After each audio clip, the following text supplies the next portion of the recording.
And this was the word of the Lord.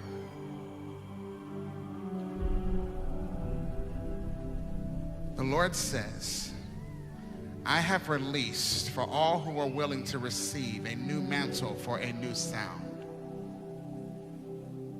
The sound of the earth will shift and is shifting in response to the sound being released in the heavens.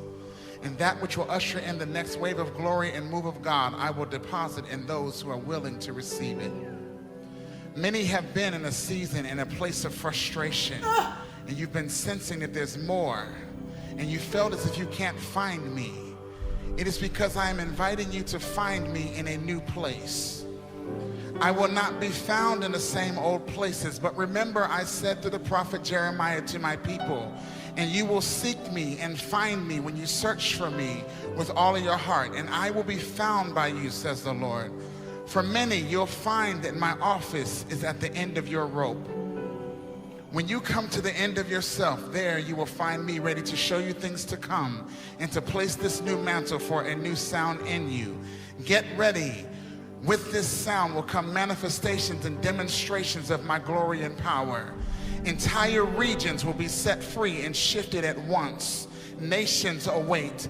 Open your heart to hear, for out of the broken ones will come a sound that will usher in a kingdom revolution within this generation that will reverberate for generations to come and usher in my return, declares the Lord. Is there anyone in this room who's willing to receive that sound tonight? I want you to know tonight that if you're open, if you're really open, that sound is already in you. It's waiting to be unlocked. It's waiting to be unlocked. Jesus is waiting to be revealed in you and through you. And so before we do anything tonight, can we lift up a sound in this place? Not just a shout, but a sound.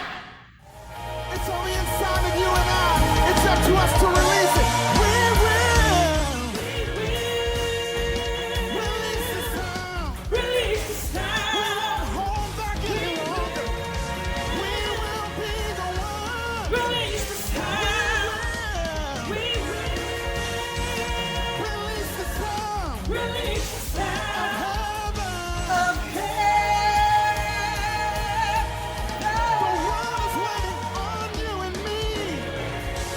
We